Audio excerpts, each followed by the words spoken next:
오늘 읽은 말씀에 근거해서 로마서 강의 18번째 시간으로 율법에 얽매인 삶, 성령으로 자유로워진 삶이라는 제목으로 말씀드리겠습니다. 성경 말씀에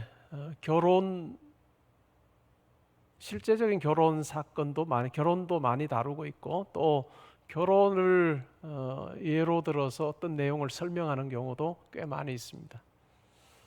여러분, 어떤 결혼식이 떠오르시나요? 성경에 보면 하나님께서 짝지어 주신 사람을 만나는, 그래서 결혼하게 되는 그 같은 여러 경우들이 있죠. 그리고 하나님께서는 결혼이라고 하는 것을 통해서 하나님께서 우리를 향하신 사랑이 어떠한가라고 하는 것을 또 보여주기도 하셨습니다. 호세아라고 하는 선지자에게 하나님께서 명령을 내리십니다. 한 여인과 결혼하라고 하는데, 그 여인은 참으로 방탕한 삶을 살고 있는 여인입니다. 하나님의 선지자로서 도무지 순종하기 어려운 그와 같은 하나님의 명령이지요. 그러나 순종합니다. 그래서 그 방탕한 여인과 결혼을 하지요. 근데 그 여인이 결혼한 후에도 자기 남편뿐만 아니라 다른 남자에게 가서 그렇게 지내는, 또 방탕한 삶을 삽니다. 당연히 그와 같은 삶을 살고 있는 여인을 버리는 것이 마땅하지만, 그러나 하나님께서는 또 데리고 와서 또 살라라고 그렇게 말씀하십니다. 도무지 이해되지 않는 것과 같은 행동을 요구하시는 그 하나님, 이와 같은 행동을 통해서 방탕한 여인을 품으시고 또 다시 회복시키시는 이와 같은 일련의 과정을 통해서 하나님으로부터 멀리 떠나 있는 이스라엘 백성들, 하나님의 자녀로 부름받았고 백성으로 부름받았음에도 불구하고 하나님과 무관한 삶을 살고 있는 이스라엘 백성들, 마땅히 하나님께 순종하며 살아야 함에도 불구하고 불순종하면서 자기 소견에 오를 대로 살고 있는 이스라엘 백성들, 그래서 하나님 품을 멀리 떠난 이스라엘 백성들을 다시 그 방탕한 아내를 데려오는 그와 같은 모습처럼 다시 자기 백성 삼으시는 일을 거듭거듭 행하시는 하나님의 사랑, 헤세드의 이야기가 이 호세아 선지자의 삶을 통해서 아주 고스란히 잘 보여지고 있습니다. 죄 많고 허물 많은 우리를 끝까지 품으시는 하나님의 사랑이 드러나 있죠. 오늘 우리가 읽었던 이 로마서 7장 1절부터 6절까지의 내용도 결혼이라고 하는 것을 들어서 설명하는 부분이 있습니다. 이 결혼이라는 것을 통해서 율법 아래에서의 삶이 얼마나 비참한 것인가, 그리고 율법으로부터 자유로워져서 예수 그리스도와 함께하는 이와 같은 새로운 삶이 얼마나 놀랍고 기쁜 것인가를 잘 설명하고 있습니다. 한 여인이 한 남자와 결혼을 하여서 부부가 되었습니다. 바울이 이 내용을 적을 때만 해도 정말로 절대적으로 남편의 권위가 절대적이었던 그와 같은 시대였습니다. 그와 같은 때에 남편이 주관하는 그 삶, 어떤 남편이냐에 따라서 그 여인의 평생의 삶이 행복할 수도 있고 불행할 수도 있는 그와 같은 시대였습니다. 그런데 그런 때에 그와 같은 결혼 생활을 하지만, 그러나 만약에 불행한 결혼 생활을 하고 있다라고 우리가 가정을 해보면 이 여인이 자유로워질 수 있는 방법이 딱 하나 있는데, 그것은 바로 남편이 죽게 되면 이 여인은 그 남편에게서 자유로워집니다. 그리고 다른 남자에게 시집을 간다 할지라도 전혀 문제가 되지 않는 그와 같은 그 당시의 결혼의 방식을 들어서 바울이 설명을 하고 있죠. 저는 로마서 7장에 나오는 이 결혼과 관계된 이야기들을 제가 쭉 읽고 또 살피면서 구약 성경에 나오는 한 여인이 떠올랐습니다. 루시라고 하는 여인이 떠올랐어요. 이방 여인이죠. 모압 여인인가요? 이 이방 여인,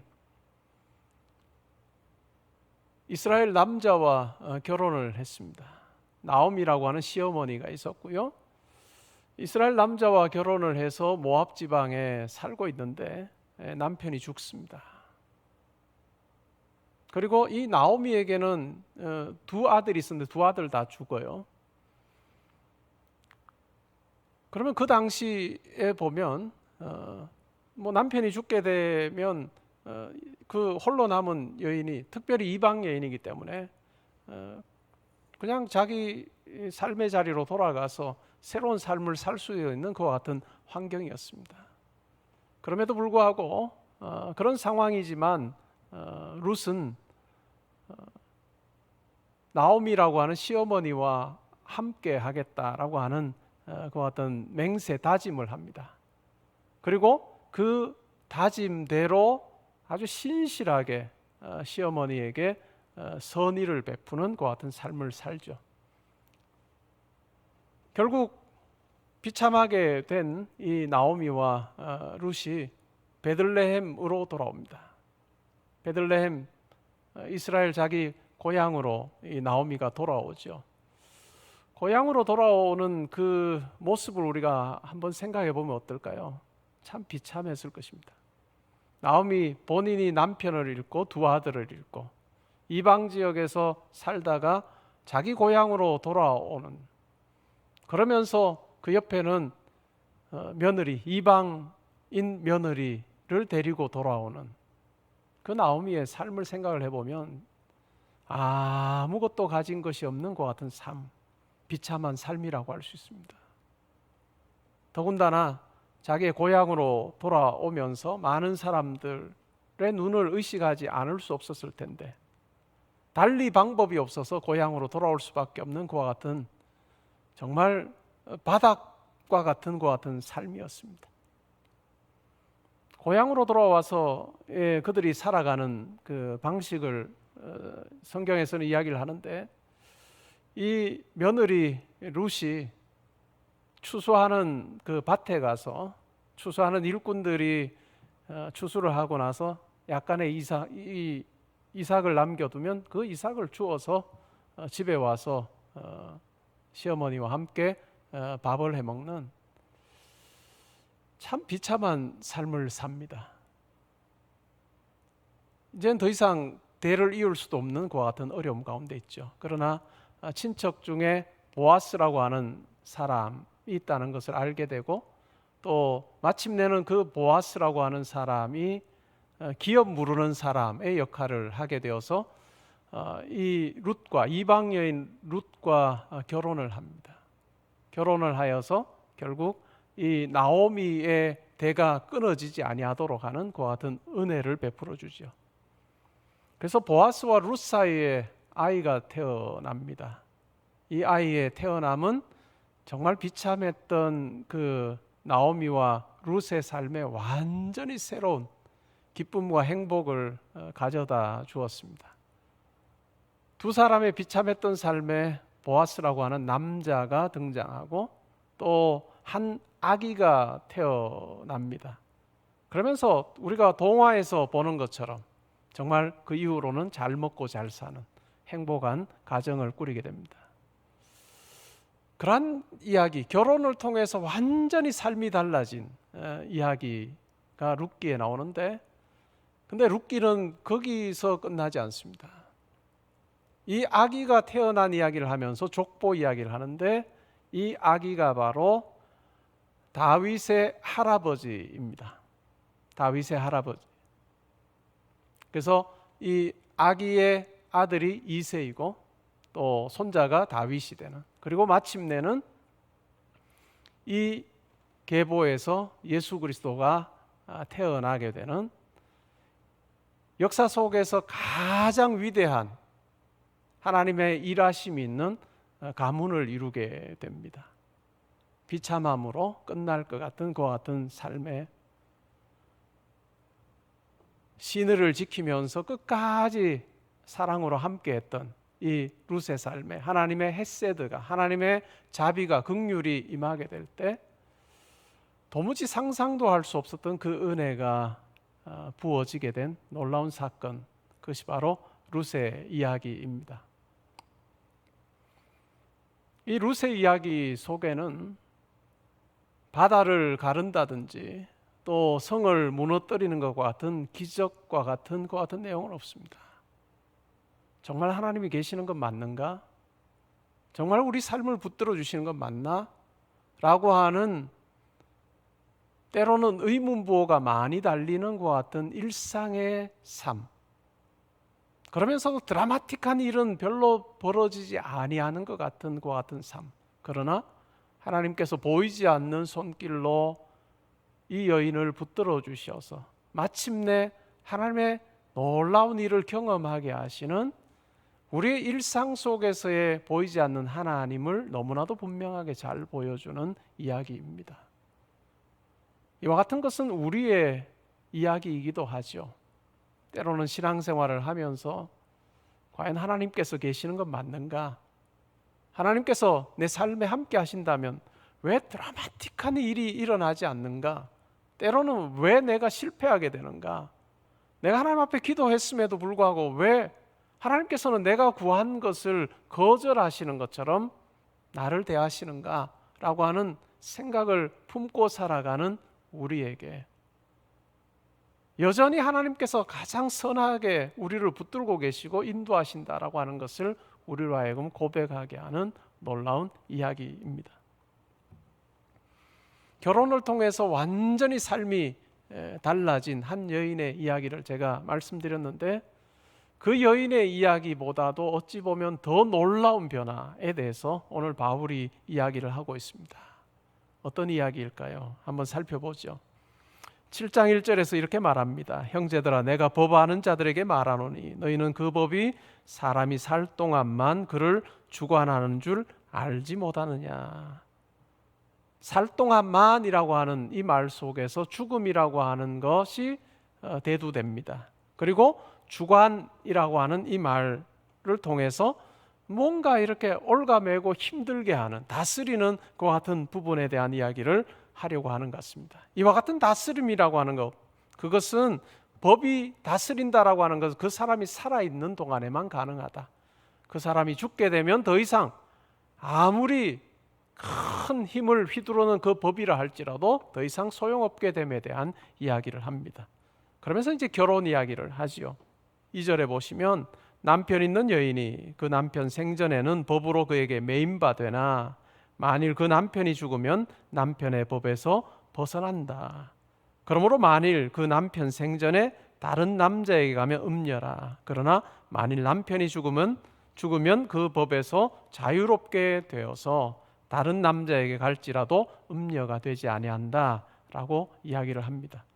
그러면서 이와 같은 것을 통해서 율법이라고 하는 것, 율법 남편, 이전의 남편과 같은 율법에 매여 있었던 삶에 대한 이야기를 하죠. 4절에 보시면 그러므로 내 형제들아, 너희도 그리스도의 몸으로 말미암아 율법에 대하여 죽임을 당하였으니 이는 다르니 곧 죽은 자 가운데서 살아나신 이에게 가서 우리가 하나님을 위하여 열매를 맺게 하려 함이라.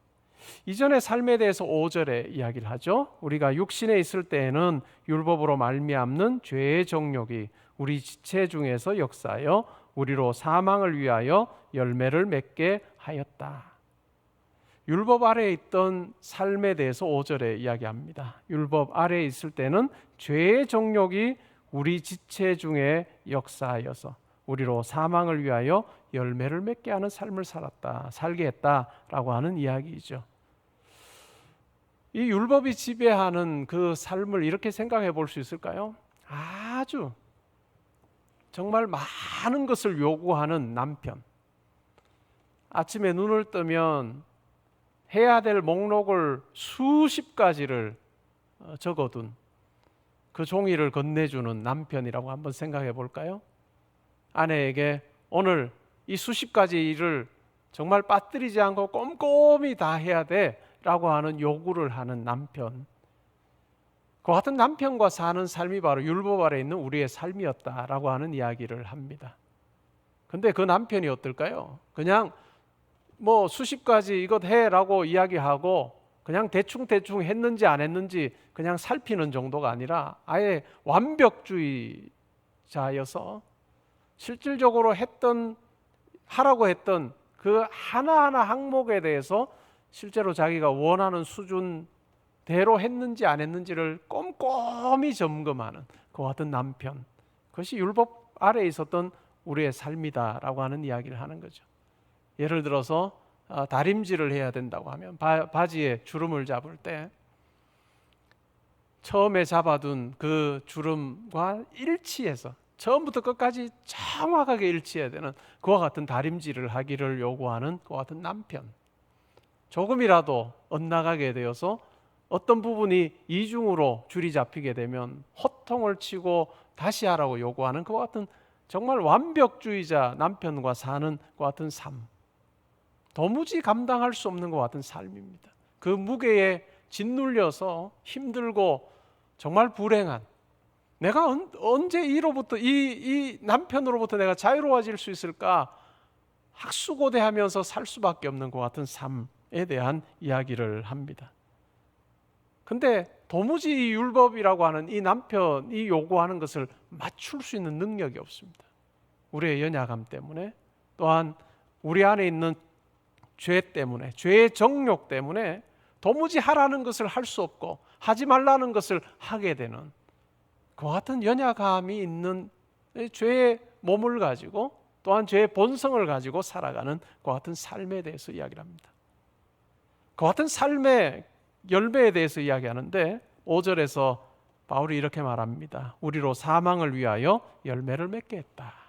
율법 아래서의 삶, 그것은 바로 사망을 위해서 열매 맺는 삶이었다는 것입니다. 다르게 말하면 다른 식으로 표현을 해보자면 전적으로 자기를 위하는 삶, 자기 중심성을 가지고 살아가는 삶, 그리고 그 가운데 율법과는 정반대로 할 것은 하지 않고 하지 말아야 될 것은 하면서 자기의 유익을 구하는 삶인데, 그것은 바로 썩어질 것을 구하는 그와 같은 삶이었다라고 하는 이야기를 하고 있습니다.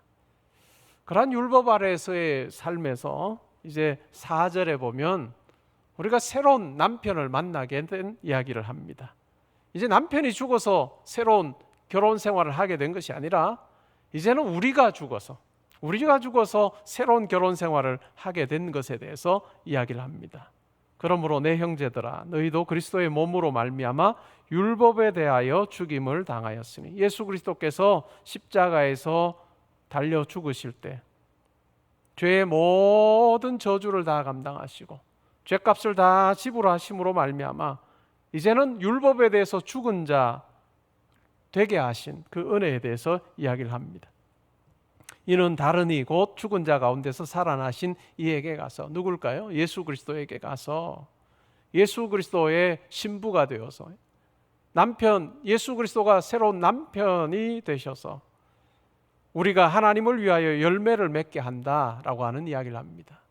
이전의 남편은 정말로 완벽주의자예요. 사랑은 없고 그냥 의무조항만을 계속 내세우는 것 같은 남편입니다. 하루하루가 지옥과 같은 삶이었는데 이제 새로운 남편을 맞이하게 됐습니다. 이 남편은 사랑과 긍휼로 아내를 대합니다. 사랑과 긍휼로 대하면서 정말 삶에서 기쁨과 또 만족을 누리게 합니다. 그래서 그와 같은 삶을 통해서 새롭게 주어진 그 삶을 통해서 이전과는 아주 다른 하나님을 위하여서 열매를 맺는 그와 같은 삶을 살도록 한다라고 하는 이야기입니다. 하나님을 위하여 열매를 맺게 한다라고 하는 건 어떤 의미일까요? 죽었던 이 우리의 영혼이 살아나고 또 우리의 심령이 새로워지는 이 경험을 하면서 우리의 마음에 있었던 수많은 부패, 죄의 이 쓴뿌리들 부패하고 타락하여서 로마서 1장에 나오는 참 많은 그와 같은 죄의 목록들, 불의하고 추악하고 탐욕하고 악의가 가득하고 시기하고 살인하고 분쟁하고 사기 악독이 가득하고 수근수근하고 비방하고 하나님을 미워하고 능욕하고 교만하고 자랑하고 악을 도모하고 부모를 거역하고 우매하고 배역하고 무정하고 무자비한 이와 같은 일을 행하는데 너무나도 익숙했던 우리의 마음, 우리의 양심이 새로워져서 하나님을 향해서 살게 되는 그와 같은 변화가 일어나게 됩니다. 예수 그리스도를 통해서, 새로운 남편인 예수 그리스도를 통해서 우리가 새로워질 때 하루하루의 삶에서 힘겹게 해야 될 리스트로 인해서 한숨 쉬는 삶이 아니라 예수 그리스도와 연합하여 함께 동행하는 그 삶을 살 때 기쁨과 만족이 있어서 이제는 더 이상 침울하게 땅 보면서 짓눌려 사는, 무거운 짐 지고 걸어가는 그와 같은 삶이 아니라 정말 걸을 때 사뿐사뿐 걸으면서 콧노래 부르면서 기뻐하고 걸어갈 수 있는 것 같은 삶이 주어졌음에 대해서 이야기합니다. 그러면서 더 이상 사망을 위해서 열매를 맺는 삶이 아니고 하나님을 위하여서 열매를 맺는 삶, 우리의 내면이 바뀌고 또한 우리의 말이 바뀌고 우리의 행동이 바뀌고 또 우리가 그렇게 살아가는 그 모습을 많은 사람들에게 보여주는 것 같은 삶을 살게 되는 이 놀라운 변화가 예수 그리스도를 맞이하게 된 성도에게 주어졌다라고 하는 이야기를 하고 있습니다. 6절에 보면 이렇게 이야기하죠. 이제는 우리가 얽매였던 것에 대하여 죽었으므로 율법에서 벗어났으니 이러므로 우리가 영의 새로운 것으로 섬길 것이요 율법 조문의 무거운 것으로 아니할지라. 이제는 율법 조문에 우리를 얽매는 것으로 우리가 살지 아니하고 영의 새로운 것으로 섬기는 자가 되었다라고 하는 이야기를 합니다. 영의 새로운 것이 뭘까요? 우리 안에 거하시는 성령의 새롭게 하신 그 능력과 지혜로 우리가 하나님을 섬길 수 있는 자가 되었음에 대한 이야기를 하고 있습니다. 에스겔서 36장에 보면 정말 골짜기의 마른 뼈와 같아서 도무지 살아서 움직일 수 없는 것 같은 상태에 있던 우리를 하나님께서 우리에게 생기를 불어넣으시고 우리를 살리셔서 하나님의 군대가 되게 하시고 하나님의 자녀가 되게 하시는 놀라운 일을 행하셨습니다. 그래서 우리에게 주어진 이 땅에서의 삶이라는 것은 내가 가진 것 가지고 사는 삶이 아니라 우리 안에 거하시는 성령께서 주시는 지혜와 능력으로 사는 삶이라고 하는 것을 우리가 분명히 확인하며 또한 누리며 살아가야 된다라고 바울은 분명하게 이야기하고 있습니다.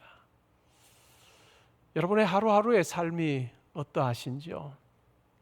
여러분 하루하루의 삶에서 이와 같은 성령의 새롭게 하시는 그와 같은 것으로 사시면서 기쁨과 감사를 여러분 누리며 살고 계시는지요?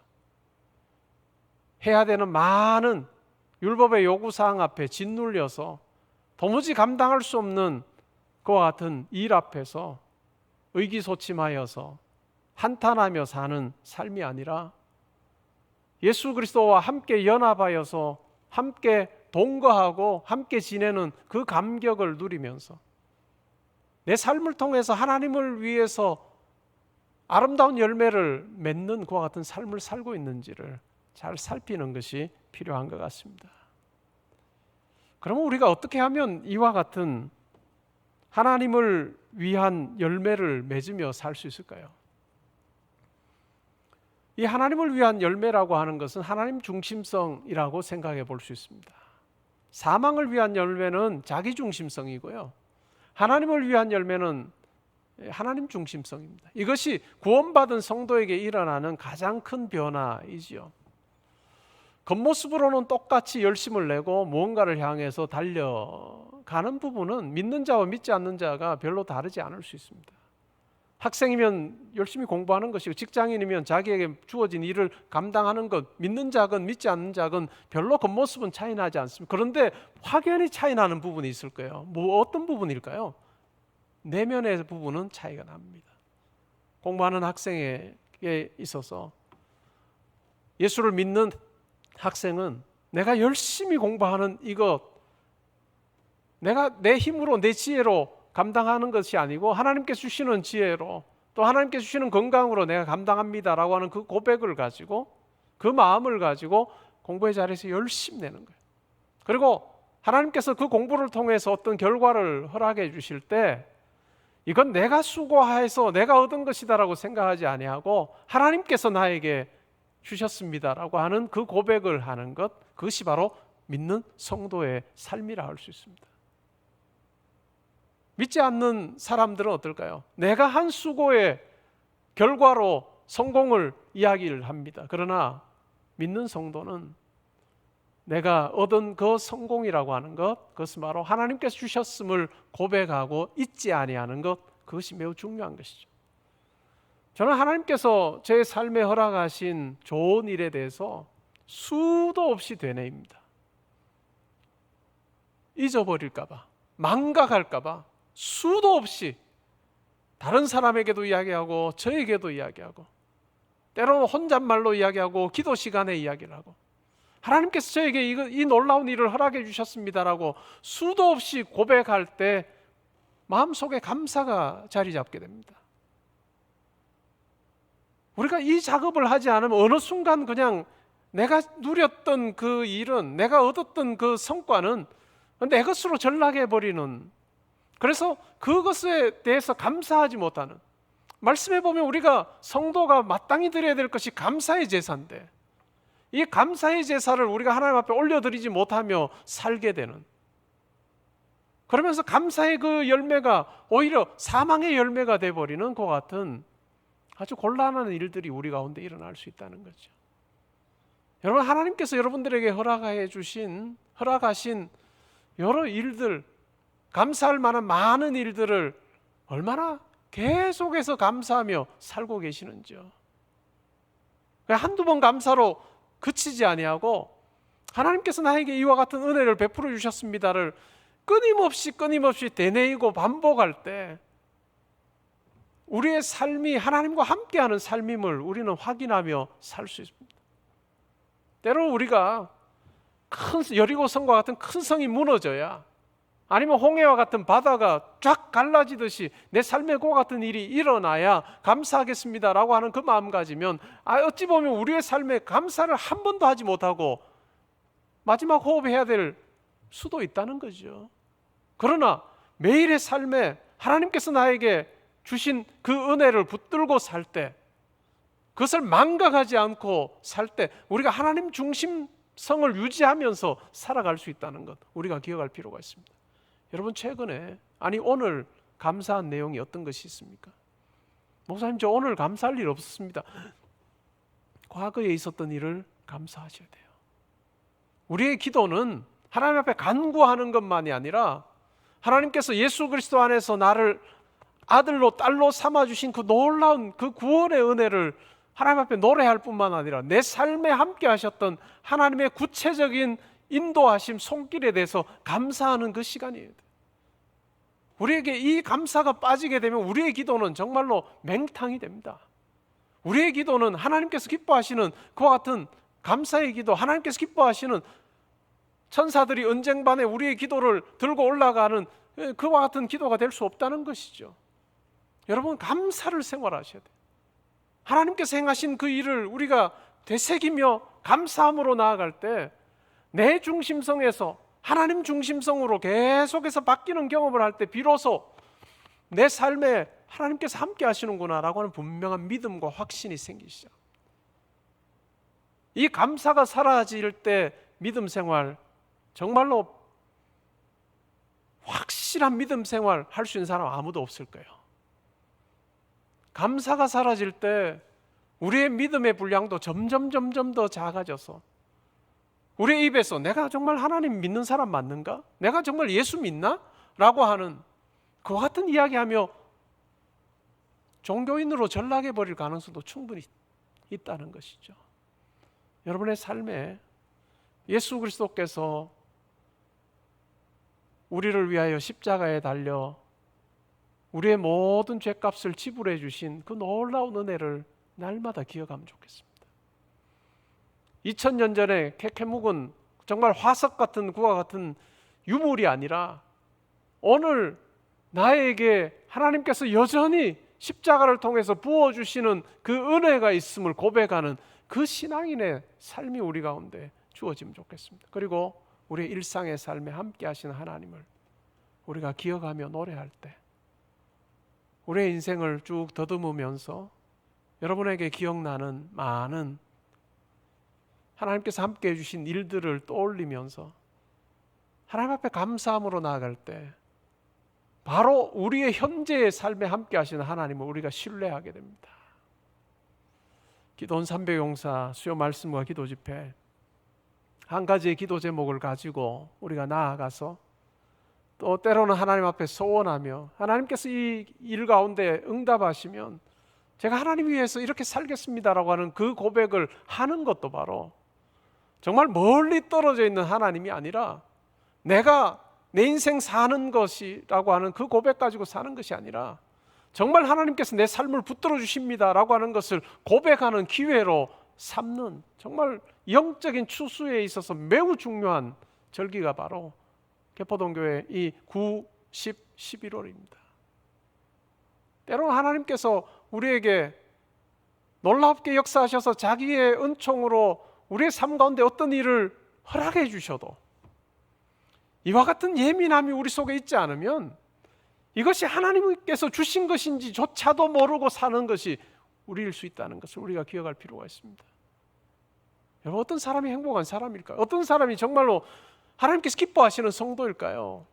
하나님께서 허락해 주신 그 은혜를 어느 누구보다도 더 많이 인정하면서 하나님 앞에 감사하며 살 수 있는 이 성도가 가장 복된 성도예요. 물질을 많이 가진 성도가 복된 성도가 아니고 하나님께서 주신 물질을 하나님께 감사하면서 하나님께서 저에게 이와 같은 물질을 주셨습니다라고 고백할 수 있는 성도가 정말 복된 성도예요.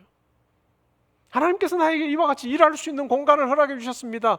고백할 수 있는 성도가 복된 성도예요. 여러분 가정에 하나님께서 아름다운 가정을 허락해 주셔서 감사합니다라고 하는 그 감사의 고백을 하며 살 수 있는 그 성도, 그 같은 가정을 가지고 있는 성도가 복된 성도라는 거죠. 내 삶에 함께 하셨던 하나님을 기억하면 좋겠습니다. 확연하게 떠오르는 그 사건부터 해서 더듬어서 확인하다 보면 성령께서 여러분들에게 깨달음 주실 때, 야, 하나님께서 내 삶을 이렇게 인도하셨구나, 구구절절히 감사하게 되는 그 같은 놀라운 이 감사의 모드가 여러분의 인생에 켜지게 되는 그 경험을 하게 될 겁니다. 그때 내 삶이 하나님께서 기뻐하시는 하나님을 위한 열매가 주렁주렁 맺히는 것을 우리가 확인하게 될 때 그 마음으로 사는 우리를 보시며 하나님께서 참 기뻐하실 것입니다. 오늘 이 말씀을 듣는 우리 성도님들, 지금 현재 여러분들이 무언가를 향해서 열심 내는 일이 있을 것입니다. 먼저 우리가 해야 될 일이 있다면 그 열심을 내어서 내가 뭔가를 얻기를 원하는 그 결과, 그것이 내 손에 주어지기 전에 내가 지금 이렇게 열심을 낼 수 있다는 것, 내가 이 공간에서 일할 수 있다는 것, 그것이 감사가 되면 좋겠습니다. 하나님께서 나로 하여금 이와 같은 은혜를 누리게 하셨습니다 라고 하는 그 고백으로부터 시작할 때 여러분의 수고하는 그 일 가운데 또 합력하여 선을 이루신 하나님께서 함께 하셔서 여러분께서 바라시고 또 간구하고 하나님 앞에 기도하는 그것보다 더 넘치도록 하시는 그 같은 은혜를 경험하게 해 주시리라 믿습니다. 여러분, 성도로서의 삶의 이 놀라운 변화를 그냥 말씀에 있는 그 내용으로만 받지 아니하고 내 삶에서 구체적으로 누리면 좋겠습니다.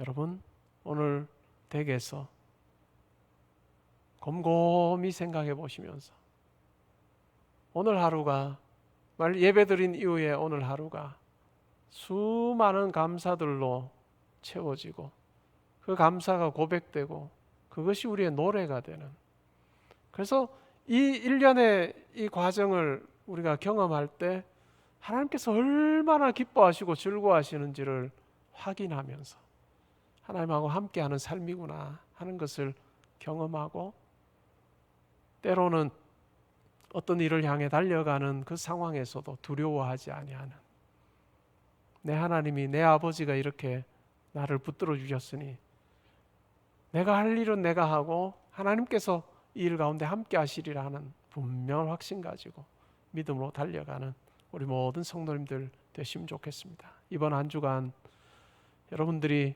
하나님의 은혜를 깊이 고백함으로 지난 한 주와는 또 다른 정말 하나님의 만져주심을 경험하는 그 같은 귀한 하루, 한 주, 또 자유를 경험하게 되는 귀한 한 주 되시기를 주님의 이름으로 축복합니다.